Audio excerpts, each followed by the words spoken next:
How are we all? Are we having a good time? Yeah? Have we had a good afternoon? Are we having a good evening? Well, it hasn't started yet, you don't know if you are or not. But anyway, right, we are on to our next panel. Now, unfortunately, I have some bad news. The bad news is that planes can't be trusted. See Starscream, for example. Okay? Unfortunately, Nick has been delayed by travel, which means that, in my opinion, this panel's just gotten a little bit better. I said it so that those two don't have to and have to take the heat for it. No, bless him. He might show up, swan in, it's Nick, it's cool. So, we're still going ahead with it, 2 rather than 3, but I want you to put your hands together for Mr. Simon Furman and Mr. James Roberts.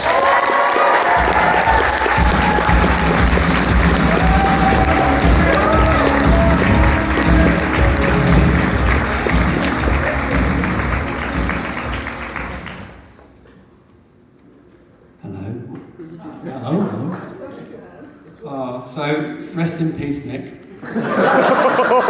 Terrible, embarrassing accident. It's tragedy. It's awful, isn't it? We'll move on eventually. But we'll raise a glass. But yeah, tonight, to think someone died so tragically. But he died doing the thing he loved. But at least his career was behind him. Yeah. It's nice to know you've peaked. Many years ago, so yeah. So yeah, moving swiftly on. Yes, yeah. This is for you, Nick. Well done. Yeah. It's great. We'll imagine you there and think, we actually can get a word in edgeways. he is a dominant character. Yeah. So we said to Dave just now, because we just want to be sure what this is about and what's expected of us, and Dave said, no, it's just you guys, just talking. So there's no compare. We're going to talk about comics. And I think loosely the idea is how we got into comics as fans and then as professionals.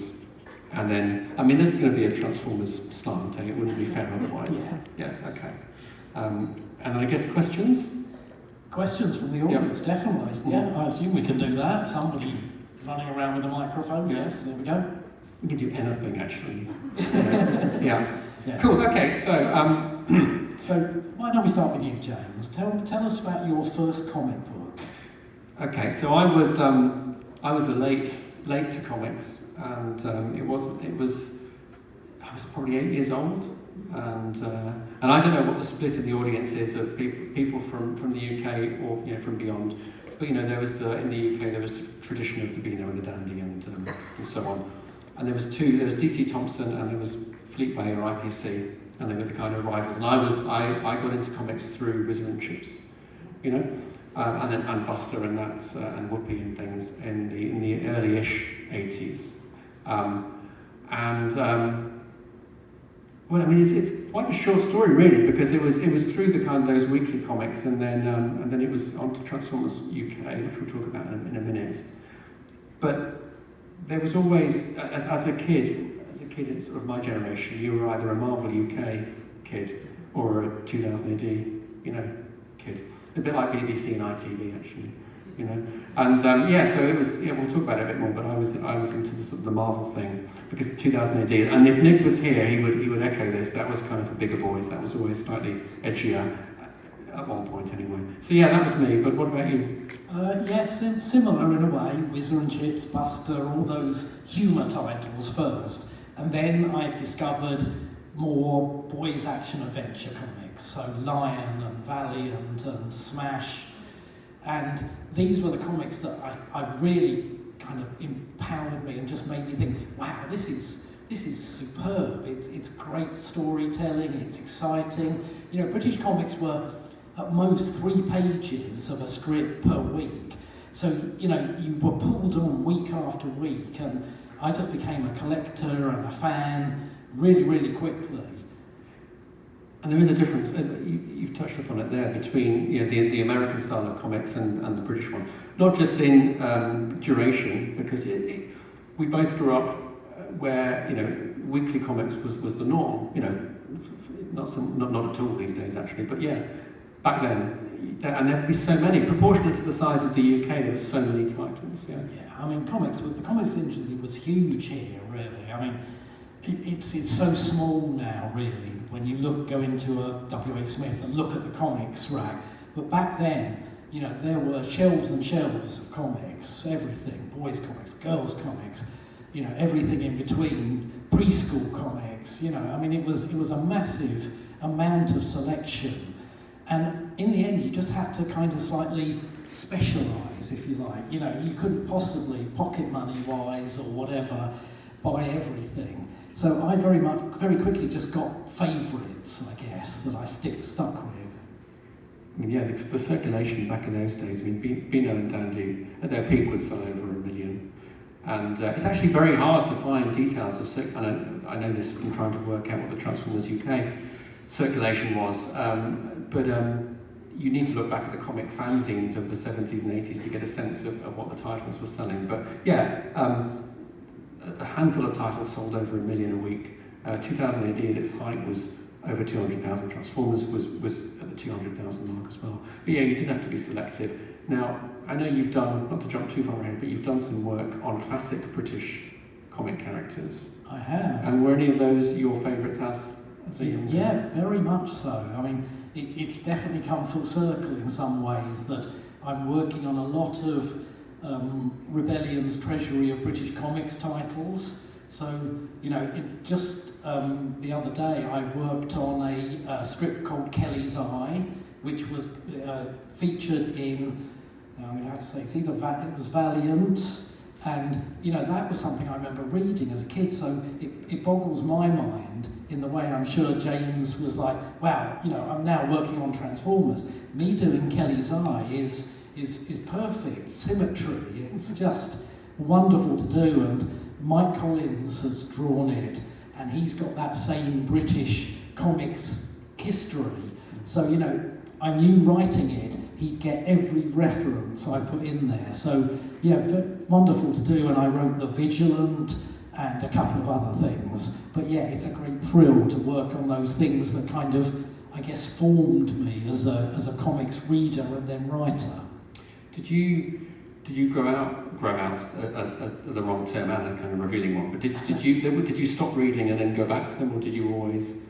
Yeah, I mean, I moved from British comics to the American Marvel comics that we could either get physically, the actual American ones, or the British UK reprints. And then that kind of opened another door in my mind in terms of what comics could be, and full colour comics, and, you know, the scope of Stan Lee and Jack Kirby and Steve Ditko and these amazing creators. And I think that was where, formatively, I sort of became the writer I was going to be, reading those comics. You know, I think just the sheer scale of, you know, Kirby and Lee's Thor and Fantastic Four was very much what I channeled later into the Transformers stories I wrote, the big universe, cosmic, you know, sort of catastrophe sagas, were very much inspired by those original Marvel comics. You know, it's one of those funny things where I look back at some of those comics and they don't have the same resonance now, but at the time, you know, mind blown, definitely. Well, so as we kind of alluded to earlier, Simon was my gateway into the comics that I still like today. So I mean, there's so much to be said for the British weekly humour comics. But when I read issue 96 of Transformers UK, which was the beginning, it would reprint, as I'm sure most of you know, they'd alternate between American reprints and British reprints, and they'd try and make out it was all one story. So it was a Simon issue that was my first one. It was my brother's friend had this issue, and it was part one of Prey, which is a lovely story, Megatron and Optimus Prime. I think, actually, not to derail this, but I think Simon would have known at that point that both those characters were going to be removed, killed off, insofar as you can kill anybody off. And I think it was a last roll of the dice, because they were obviously extremely popular. They were arguably more popular in the UK than in America. And so we had this multi-part Transformers UK story with those two characters. And I had a passing understanding of Transformers, but that particular issue that I read, it ends with a facsimile of Optimus Prime, his corpse being kind of torn to shreds. Jeff Anderson did the art. And it was just such an arresting image. Like I said, the comic wasn't mine, and it wasn't until a few months later that I started getting it with issue 113, which was the first introduction, which was Death's first appearance and so on. So that's what got me in, if you like, got me to the next level beyond the humour comics. And that in turn got me into the wider Marvel UK stable. And it was a great time to jump on board because, and this is going to be a segue, we had Simon's, Marvel UK made an attempt to sort of penetrate the American market with American-sized monthly comics. Specifically, there was three. There was Dragon's Claws, originally Dragon's Teeth, which was Simon and Jeff Sr. There was Death's Head, mostly written by Simon, who had created the character, and then the Sleaze Brothers by Andy Lanning and was it Dan Ablett? John Carmichael. Right. And they more or less, they launched in a short space of time, and that in turn was kind of my bridge into a wider range of comics. What can you tell me about, what were the decisions behind the Dragon's Teeth? Did you push for that, or did that come down from on high? What was the thinking? Yeah, I mean, a lot of that was Richard Starkings was our, I suppose, sort of senior editor of Marvel at the time. And we'd had various visitations from Marvel US. We had Jim Shooter come over and kind of critique our comics a little bit. And Jim wasn't known to hold back, so it was both wonderful to be in the presence of Marvel US royalty, if you like, and daunting because basically we weren't really doing it the Marvel way. It was very British comics, and we were told that there was a way to do these things. But anyway, we had Jim Shooter, then we had Tom DeFalco. I met Bob Budiansky, and just generally. It was a time when we thought we really should be doing something for the American market. Slightly, we were pre-direct sales market, which was a shame, but we wanted to do something, show we had the chops, I suppose, at Marvel UK to produce, still British flavoured, but American format comics. So yeah, Dragon's Claws and Teeth as it started. Teeth makes a lot more sense. By the way, the whole thing was supposed to be that there's this mythological Greek myth about sowing dragon's teeth, and warriors will rise up from those teeth. And it was supposed to be like, well, when they die, they get a new member of the team. It was supposed to be a rolling sort of cast. But anyway, Teeth got ruled out by a small American fanzine at the time. And we had to quickly do Claws, even though if you look at the logo for Dragon's Claws, it's still teeth. But there you go. I mean, I've still got all the first 3 issues, this is how far we got, lettered up and logoed as Dragon's Teeth. So it was an advert for Dragon's Teeth, as it was in the back of another, actually, sorry, no, it was an advert for a comics fanzine called Speakeasy. Which had Dragon's Teeth on the cover, in the back of either Dragon's Claws or Death's Head. It was because of that I learnt about fanzines generally, and comics fanzines, and I grew up in Guernsey, where of course we had no comic shop at all. We had one comic shop that lasted about 3 weeks on the back of the Spider-Man, McFarlane Spider-Man, X-Men kind of boom, and then it died. So I had to send off for Speakeasy, and there was nothing as exciting as that first issue of this comics fanzine coming through, and it was like a portal into another world.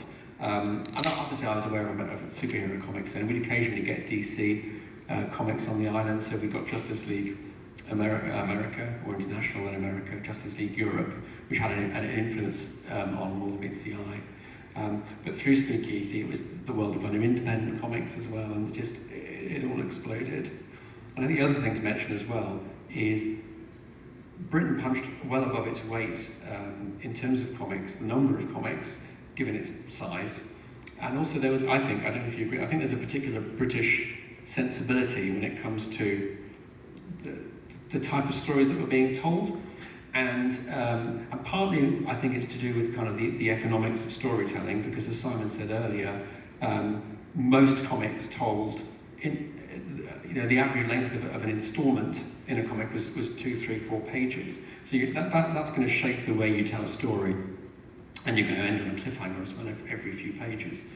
There was that, but also, and this is harder to pin down, there was a certain humour to things, not taking yourself too seriously, and it could be satirical humour, it could be sort of slapstick humour as well, but that bled into a lot of, Marvel UK Death's Head is a good example of that, I think. Dragon's Teeth, Dragon's Claws was very satirical in the stories it was telling. And then kind of alongside all of this was 2000 AD and that stable of titles as well. Now, I remember there was a kind of friendly rivalry between the Marvel UK emphasis and the 2000 AD. Yeah, I mean, it was very friendly, but it was interesting. Most writers and artists had two career tracks they could choose from in the UK. It was either the Marvel UK through to Marvel US route, or 2000 AD through to DC. It's funny, the twain didn't meet a great deal, but you could see that, 2000 AD with its very sort of political, hard-edged, acerbic storytelling was perfect for what became DC's Vertigo line.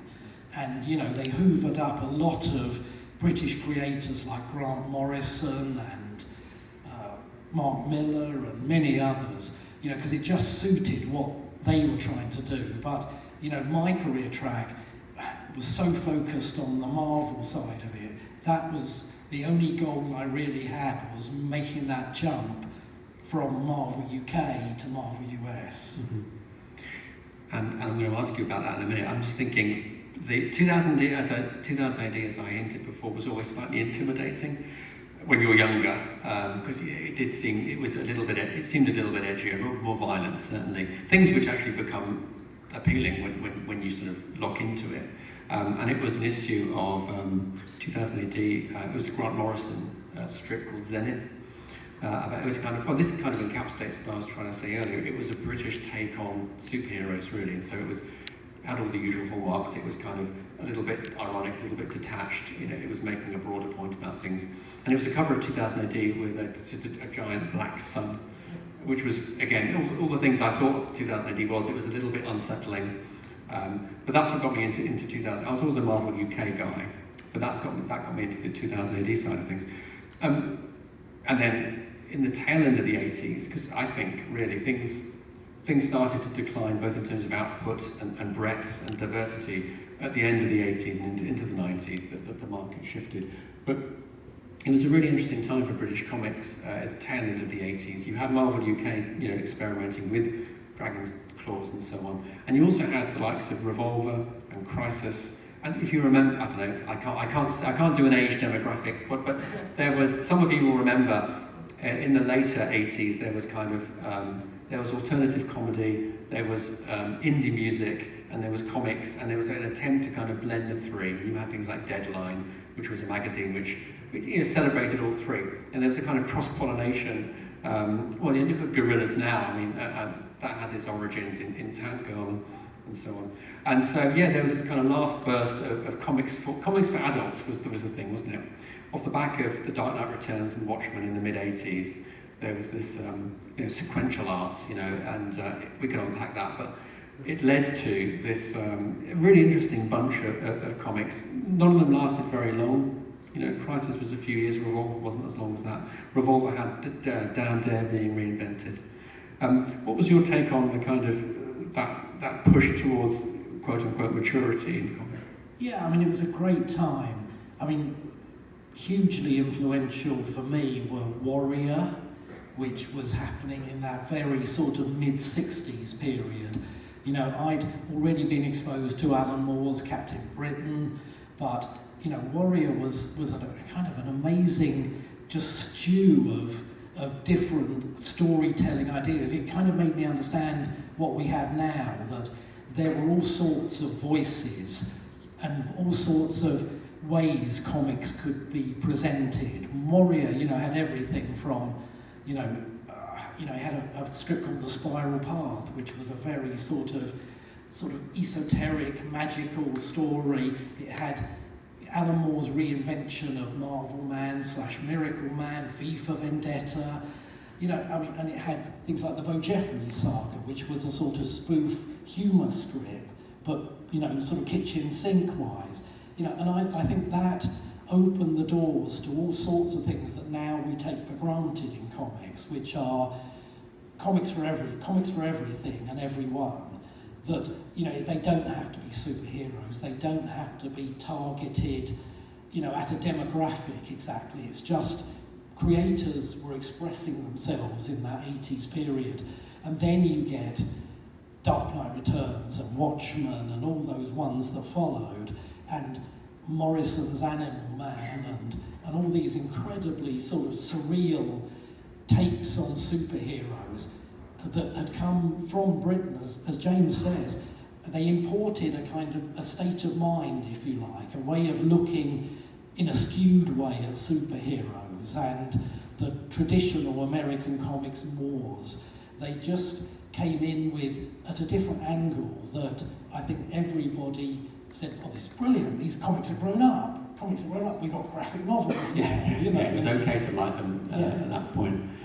I think it's interesting that the kind of Britain didn't invent superheroes in the way that America did, and so the British creators of that era were kind of reacting to, you know, looking at it, had a different perspective, looking at it, analysing this phenomenon from the outside, and then putting a particular spin on it. And you know, it's not too difficult to trace the kind of you know, that slightly the meta storytelling method, which Deadpool kind of epitomises these days, back to Grant Morrison and Animal Man, and that really kind of formally experimental way of telling stories.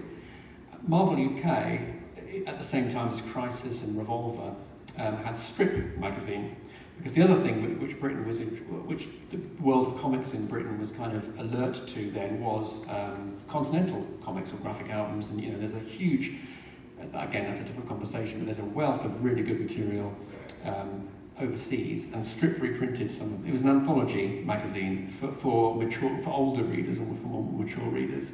And what I always found interesting was it had a real mixture of these, you know, some homegrown strips. I think Knight's Raven was in it, and it had some really sort of prestige European comics reprinted. And he was not at all out of place, but that said, the body in question was serialised in Strip. Yeah, and you know, I mean, that was great. I mean, I think it also had Martial Law, which was another very, you know, Pat Mills and Kevin O'Neill doing a very, you know, sort of scathing look at superheroes and America.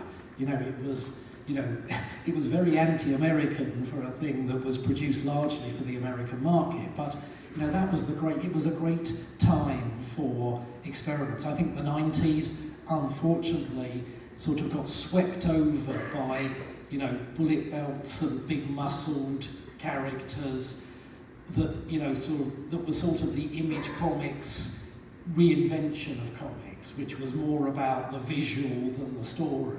But it's nice to see that, you know, things have kind of come full circle, and now you see much more sort of writer-led storytelling in Marvel, DC, and you know, you can just sort of get that idea that, you know, it's a balance again.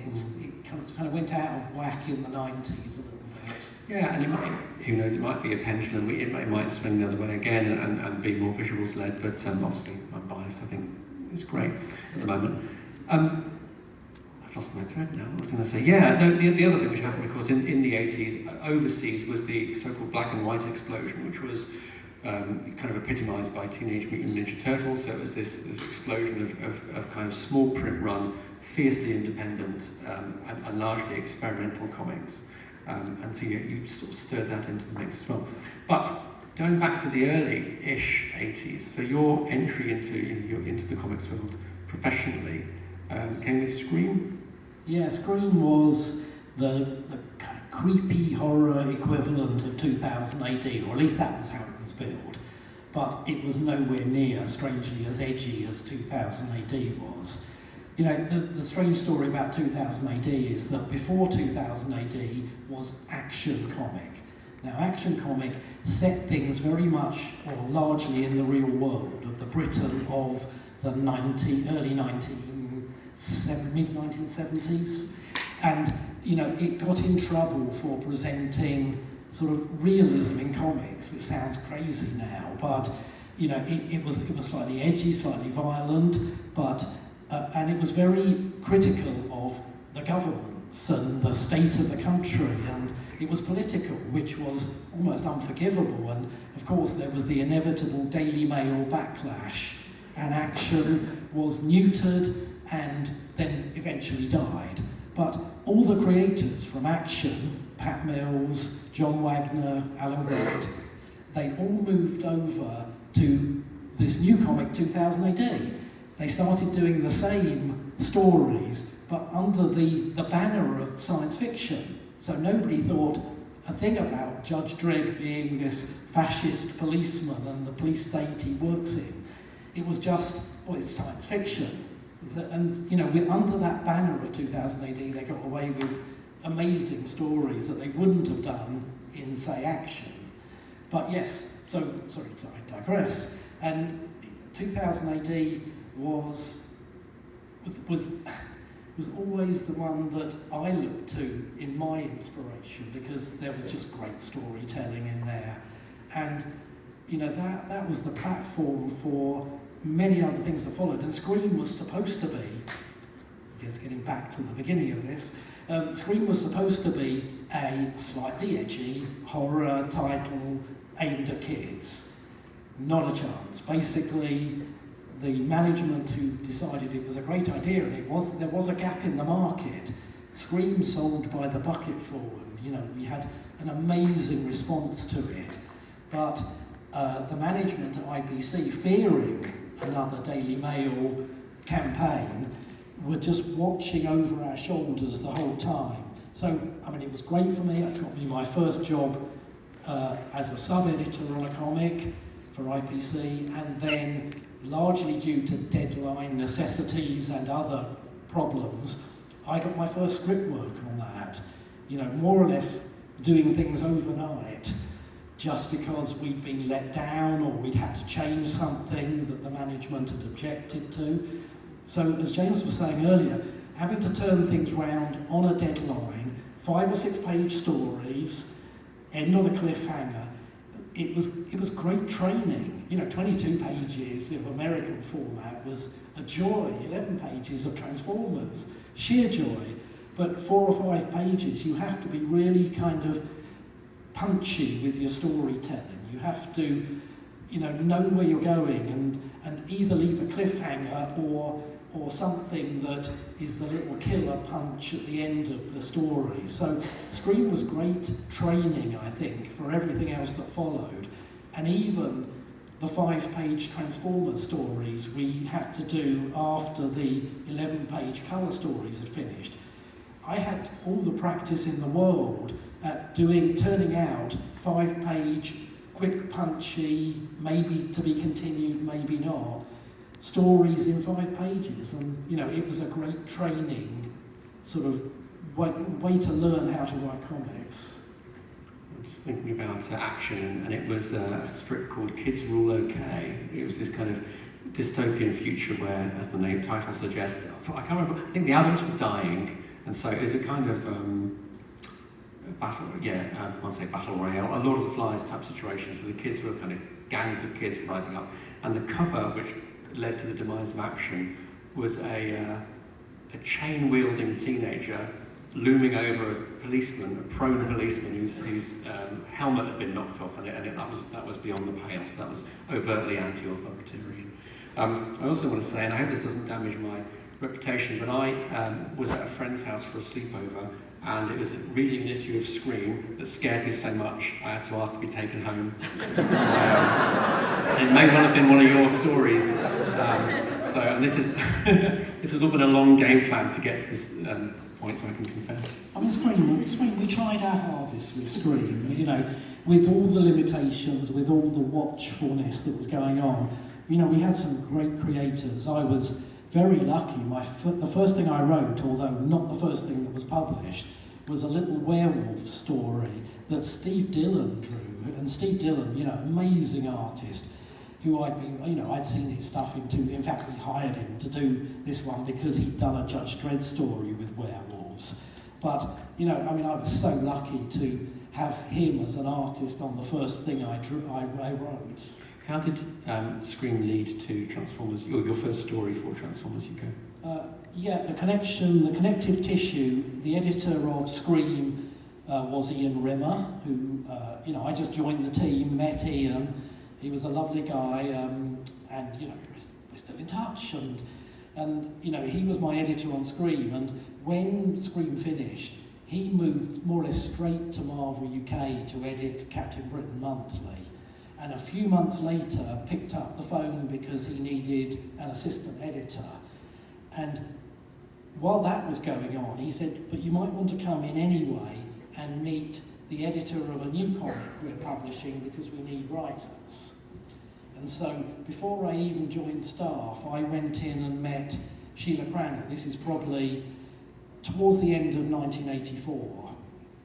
And Sheila, in a very sort of blasé, casual way, just said, look, we're doing British strips based on this comic called Transformers. We don't have enough material to publish the American strip only. So your brief is to go away and come up with short, self-contained stories that don't mess with the status quo of the main storyline. So I just thought, okay, fine.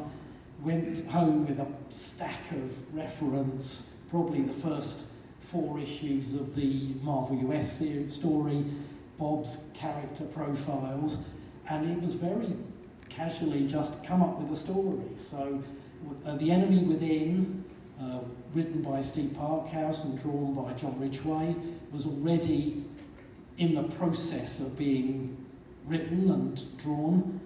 And then suddenly I just had to go away and come up with, I thought it can't be like that, because it was very mythological and not really giant robot-y at all, The Enemy Within. Yours was The Enemy Within. Oh, sorry, yes. Was, yes, sorry, the Man of Iron. Man of Iron, thank you. Oh, thank God for that. Yeah. It's the memory. It's just no, you're right. So for a project I'm working on now, I've gone back to the very early days of Transformers UK, and I mentioned the Speakeasy fanzine I was a fan of. So if you look at early issues of Speakeasy, Fantasy Advertiser and other British fanzines, you can see the very earliest mentions of this new project that Marvel UK are going to bring out based on what was then an unlaunched American Transformers comic. So, you're reading these articles, and Transformers are just are not a known quantity. They're just framed as, it's a toy from Hasbro about to be launched. Transformers UK was intended as a summer launch for July or August. It was September when it came out in the end. And even those very early reports, they're saying, well, the American material is going to be bi-monthly. It's a really weird move for Marvel UK to be launching an ongoing title when they know they're going to run out of material.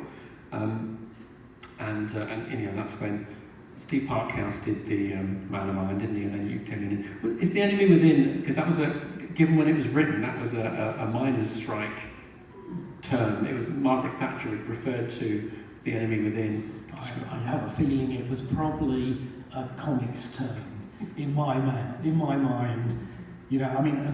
A lot of the so-called Furmanisms I realise these days are sort of things that I read and adapted. Apart from Reap the Whirlwind, which is a biblical quote, but I'm the sum of all those influences, the things I was reading, the things I was learning.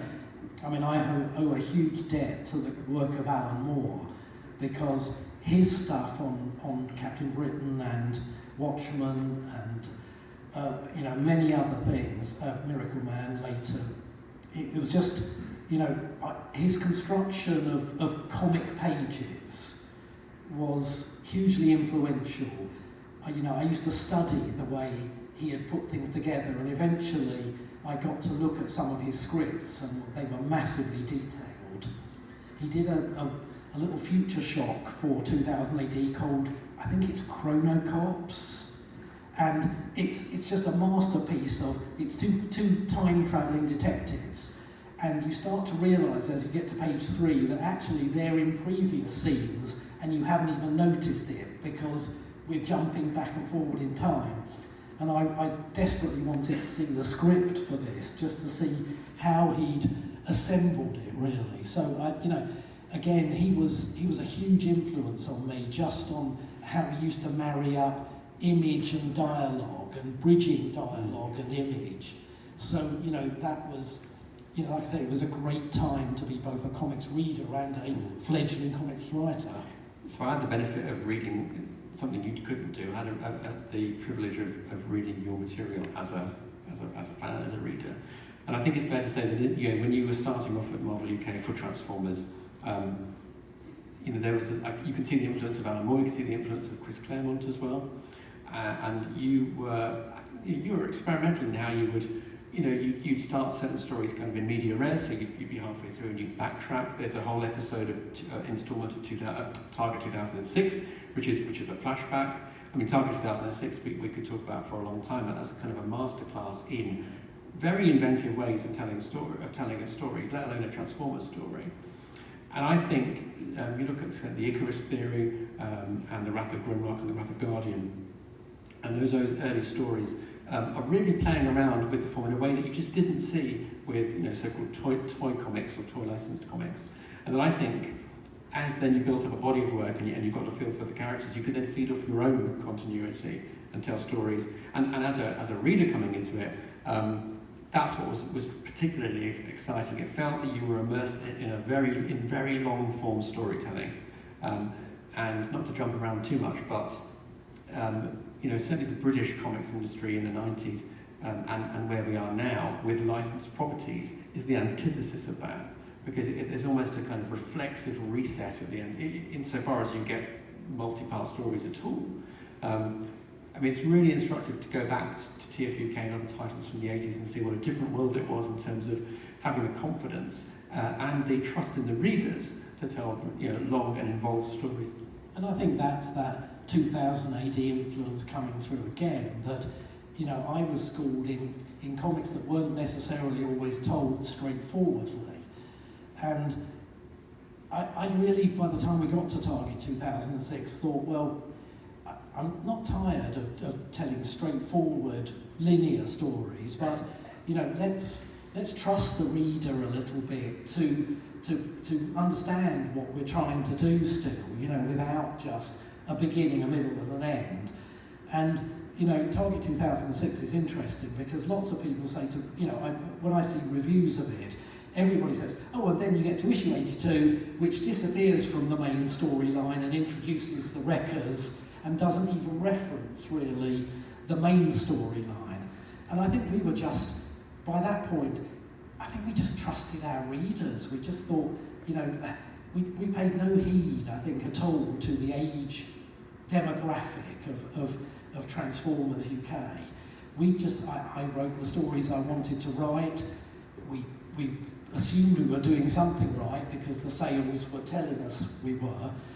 And when I come to things like this and we talk about Target 2006, I kind of know we were doing something right because nobody was put off by it or daunted by it. It was just, they were violent and they were, they were terrible characters died, and I don't think we even sort of spared a thought for any young sensibilities. No, I can vouch for that, and if Nick was here, he'd be saying the same thing. Right down to earth, in a language that everybody here can easily understand.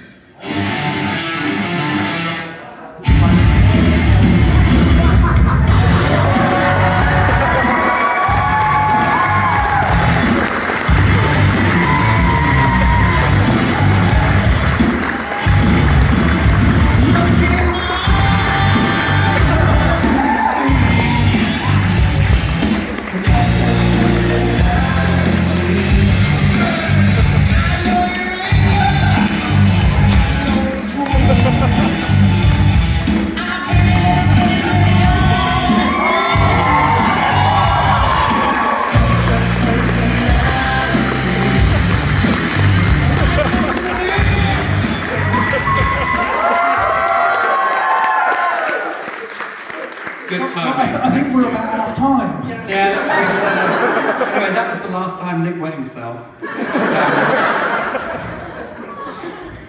Well, you've got a nerve. Anyway, we've been having a really nice chat. It was lovely, wasn't it? It was And then, good. this bundle of pre-adolescent energy has come on. Yeah. I got what I wanted. That's all that matters. So I'm intrigued by so who did you talk to for the musical intro then? I didn't. The day was just going through Spotify, and I heard it in the hall, and I just ran. Yeah, it's really good to see you. It's good to see you. Anyway, can you just talk for 20 minutes? Please? Absolutely, yeah. Maybe you can take some of the slides. Where were we? We've talked about, and the audience have been really engaged as well, been really nice. They seem it. Yeah, they do.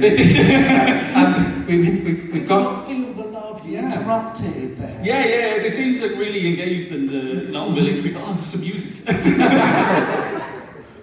We've covered the 80s, we've covered Simon's entry into the comics world. We were just talking about 2018.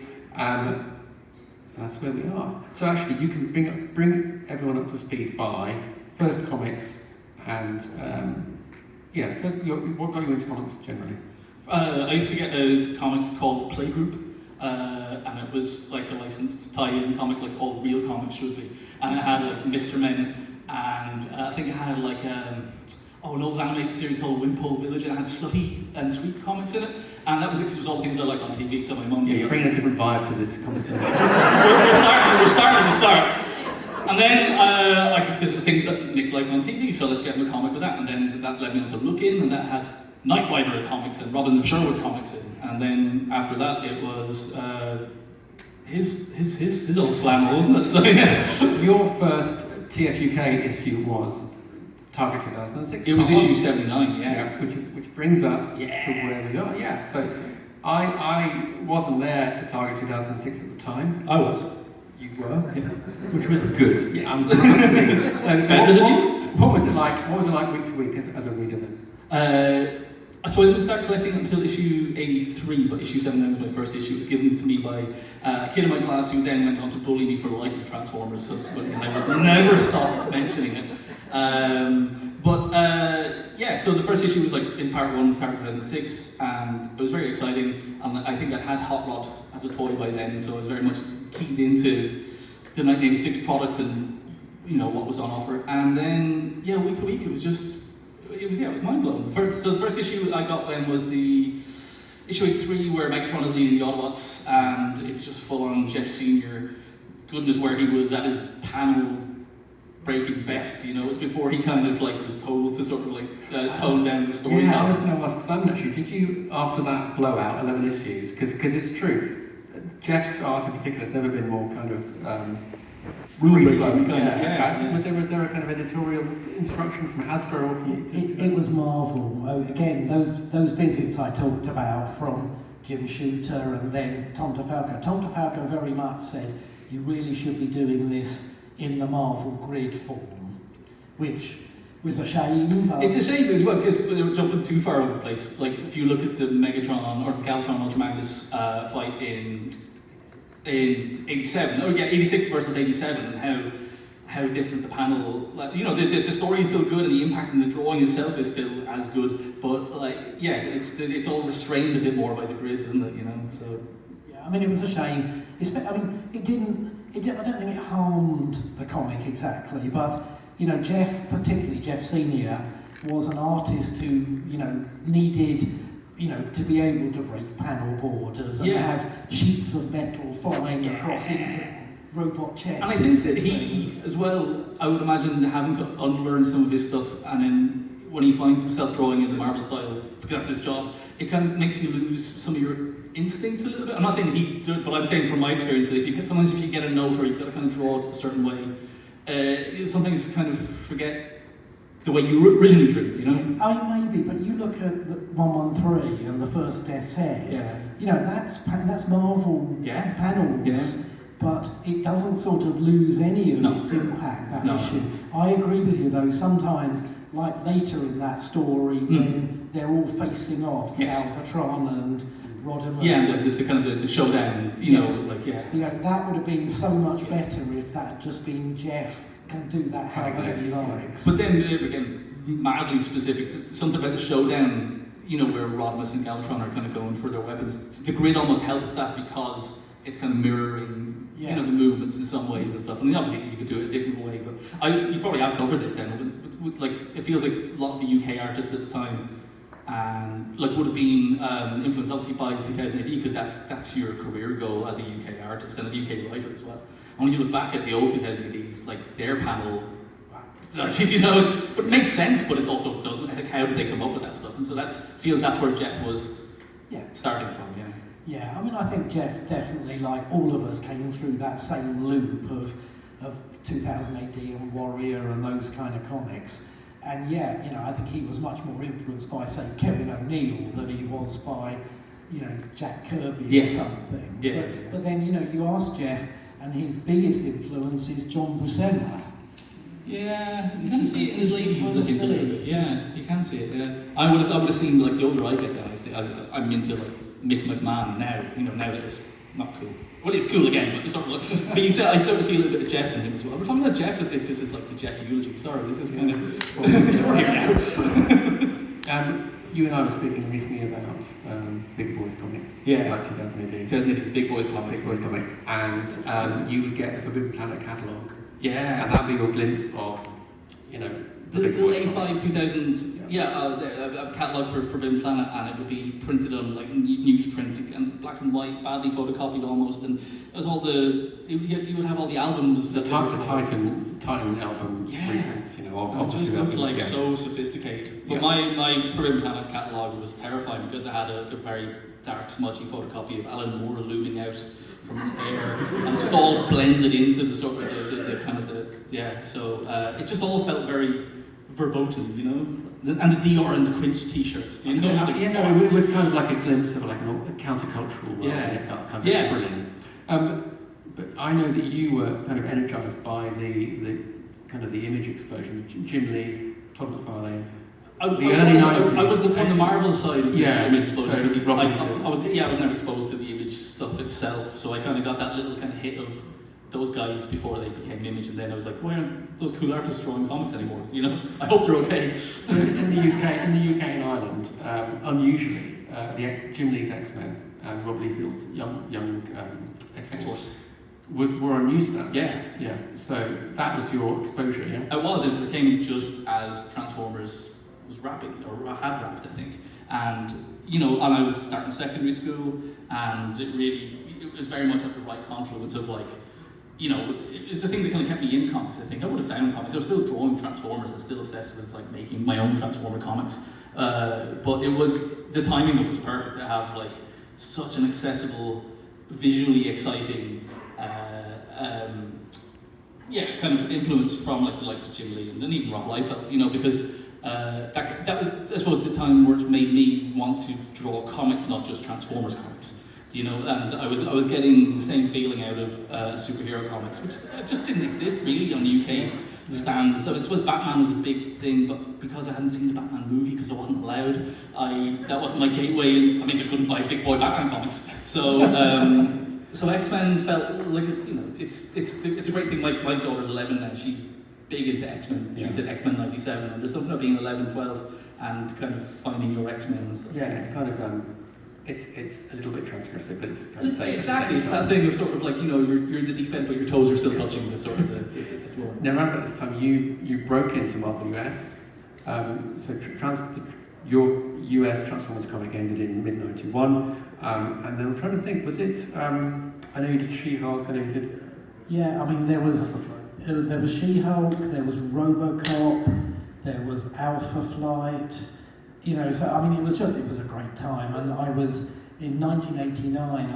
I was out in New York and in and around the Marvel offices, so I'd made the contacts I guess I needed at that point, and yeah, you know, it was so great to be actually in the Marvel universe, writing superheroes. You know, it lived up to expectation. It very much did, and Marvel in those days was very much that marvel of my imagination when I was growing up reading the comics, and you had sort of the ballpen bulletins and Stan's soapbox, and this idea of this massive creative hub humming all the time. And really, it was like that. And I mean, it was amazing being in the Marvel offices these days. I think, you know, you have to sort of give blood and, you know, you're firstborn before you get in the Marvel offices. I've been lucky enough to hang out with Marvel editors, but not in the Marvel offices. They're very much like, you're not cleared, you know, so it's yeah. You know, I mean, in that period, I used to go in and sit in Don Daly's office, and I'd spend the day there, and senior editors would come in and look at me. It's like, what are you doing here again? But nobody really minded that much. So, you know, I got to hang out with the editors and the creators who would bring their artwork in, and it was just such a fabulous time. So outside of the epic kind of Unicron War run in Transformers, in terms of Marvel US work, what are you really happy with? You know, strangely, the bit I go back to that I A, enjoyed, and B, I still think there's some quite nice stories in there. I did about 8 or 9 what-ifs, and what-if was great because you could just pick your favourite almost. You know, if it was Dark Phoenix Saga, you could spin something out of that. Or you could take some very obscure thing where the very first one I did is called What If the Punisher Became Captain America, which sounds stupid, but there is a bit where Captain America is invalided out. He's broken his back or something pre-Batman, and they are looking for a replacement. And I just said, well, what if they looked and found Frank Castle, you know? And anyway, it would... A real American for the 90s. Absolutely. But, you know, I think that's the bit, the chunk. I mean, I love Alpha Flight because it was a solid chunk of 20-something issues, plus the North Star miniseries, plus an annual. So and you work so well once you've got that head of steam, you know you've got a bit of... Yeah, you know, you can see, you know, when Simon knows he's got 20 issues to play with, like Simon Cooks, like, you know, so... Yeah, I mean, it was great, and unfortunately, I'm sure it would have carried on were it not for the fact that the comics industry kind of imploded in the mid-90s, and British creators, especially working in America, all found themselves out of work. So. You're different to Simon and myself in that you self-published. Yeah, well, comics in Wexford and Ireland were booming in the mid-90s because I was self-publishing Captain Ireland. So my... It sounds like a very nationalistic... Yeah, it hasn't aged well at all. Or it's aged very well, I don't know. Yeah, it's like, because I wasn't that guy and I'm still not that guy. Do you know what I mean? If I decided to come up with like a national superhero now, I really need to do some homework and pick a side. But it was very much because I live in a seaside town in Ireland, and loads of Americans with money come through in the summer, and I wanted to make a comic, and they would buy anything with the word Ireland written on it. So a nakedly cynical. Yeah, comics, baby, Excelsior. So you got some coverage. You got some national coverage for it. Did got some national coverage. There was like a kind of hip sort of after dark sort of indie TV program called The End. Very kind of post-pub sort of thing, and my comic got absolutely slated on that. But the last laugh. Yeah, who's laughing now? Sean Moncrief. But it got covered on like the kind of the mainstream media national phone-in show as well, and it got like proper coverage, and then we had a printer rang into the national radio station to say these young chaps seem like very enterprising and stuff. We'd love to publish their comic, and we had a meeting with them at a roadside cafe, and they said, yeah, if you draw 48 pages between like now and like 2 months or whatever, write and draw 48 pages, and bring it back to us, and we'll print it for you. And they did not. They literally went up to the meeting with all the drawings. They were like, yeah, we've decided we're going to do this. So yeah. So you had about that's comics, baby. 7 or 8 life lessons in 2 months. Yeah, aged like 15. See, I couldn't, because I can't draw. I mean, it was... That's not true. Well, I can't draw well. Yeah, okay. So I was, the closest I got to anything sort of self-published was, I bought Arkham Asylum, which was a Dave McKean and Grant Morrison, graphic novel, very serious. Yeah, big boy comics. It was, Yeah. in hindsight, I wasn't ready for the big boy. Yeah. There's several disturbings. I think she's eating bugs and There's pencils, sharpened pencils and eyeballs and stuff. It's, but I thought, right, I'm going to do that type of comic. Yeah! So I remember sitting down, I had this giant metal typewriter that my dad had brought home from his work. And I was just like, I'm going to see where the story goes. And it starts off with a suicide. And he dies, but he's not dead. And I was like, this is hot. This is exactly, anyway, yeah. So maybe if we'd known each other then. Yeah, but I mean, I was 15 in the mid-90s, you were 28. yeah, in between all the children I had. Very, very mature. But didn't you both work on G2 stuff? We did. Fanzine stuff. Yes. Yeah. So we never worked together actually on fanzines. No, that wasn't an accident. We both stipulated that, didn't we? So you did, okay. So you drew 2 issues of a fanzine called Continued Generation 2. So the UK comic had ended, the G2 run had ended. You, me, and lots of other people in the UK and Ireland wanted to keep it going. Yeah. And so the idea was, as you say, it was Continued Generation 2. We were trying to basically kind of ape the feel and continuity of what had gone on in Generation 2 and therefore Generation 1. So it was weird working in a fan-based shared universe with a kind of an editorial direction as well. It wasn't just fanzines, was it? It was very much like, here's where the story's going. Yeah, it was strangely, and this has only become more apparent kind of in hindsight when we've learned about life outside of this kind of fan club, but it was strangely redolent of proper comics in that you did have an editor, and we were kind of given, this is the type of stories we need. And if you were pitching stories, if they didn't fit, you were told they don't fit, So I was still you and I didn't work together, so I read I found your art through the club, and it was a couple of years later. This was 96 you did your, and then mine was end of 97 with Jack Lawrence actually, he and I did do some strip work.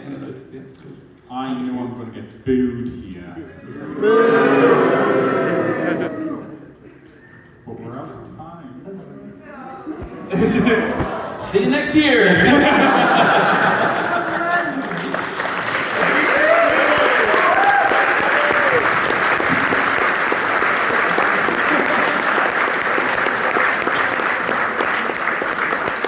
Gentlemen, to the bar.